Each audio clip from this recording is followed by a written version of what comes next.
Guys, তোমরা যখন গেমটা লগ ইন করো তখন একটা ছেলেরে দেখতে পাও স্ক্রিনের উপরে। এটা আসলে কিসের জন্য, কি জন্য দিচ্ছে সেটা কি তোমরা জানো?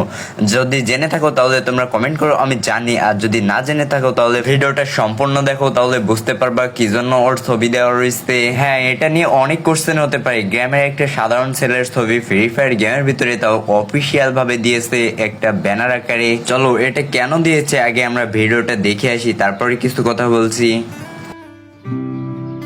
আপনারা কি কখনো শুনেছেন গেম খেলে কি হবে, জীবনে কি করবা?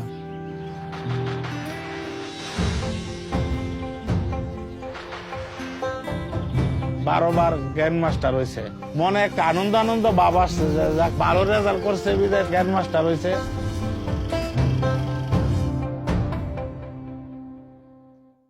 গাইজ, এটা দেখে কি বুঝলা? শেষে কিন্তু কামিং সোন লেখা রয়েছে, তার মানে আরো কিছু আসতে চলেছে, তোমরা রেডি থাকো। ওই পোলাটা 12বার গ্র্যান্ড মাস্টার উঠছে, ওই কিন্তু কম হার্ড ওয়ার্ক করে নাই, ওই কিন্তু কিছুই পাইতো না, তবে এখন পাইবে। গ্র্যান্ড মাস্টার উঠতে হলে কম হার্ড ওয়ার্ক করা লাগে না, আর সেইখানে ওঠার পরে না আগে কিছু দিত না, শুধুমাত্র কিছু রেওয়ার্ড দিত ফ্রি ফায়ার গেমের ভিতরে, তবে বাস্তবে কিছু হইতো না। তবে এখন থেকে বাস্তবেও সবার স্বপ্ন পূরণ করবে, এরকম ভাবে গেনা রিয়েল প্লেয়ারদের কিছু দিতে চলেছে। যেরকম মাঝে মাঝে স্পোর্টস আনছে বাংলাদেশে, তবে স্পোর্টসটা আমার পছন্দ হয়নি, শুধুমাত্র ইউটিউবাররা খেলতে পারছে বিদায়। স্পোর্টস এর টুর্নামেন্টে জয়েন হবে বাংলাদেশের ভালো ভালো প্লেয়ার, শুধুমাত্র ইউটিউবাররা জয়েন হবে, এটা কেমন কথা? ইউটিউবাররা তো আগে থেকেই পাচ্ছে, ইউটিউব থেকে পাচ্ছে, আবার অফিসিয়াল পার্টনার প্রোগ্রামে রয়েছে সেখান থেকেও পাচ্ছে, আবার স্পোর্টস খেলে টুর্নামেন্টের যে টাকাগুলো ছিল সেগুলোও তাদের পকেটে ভরতেছে।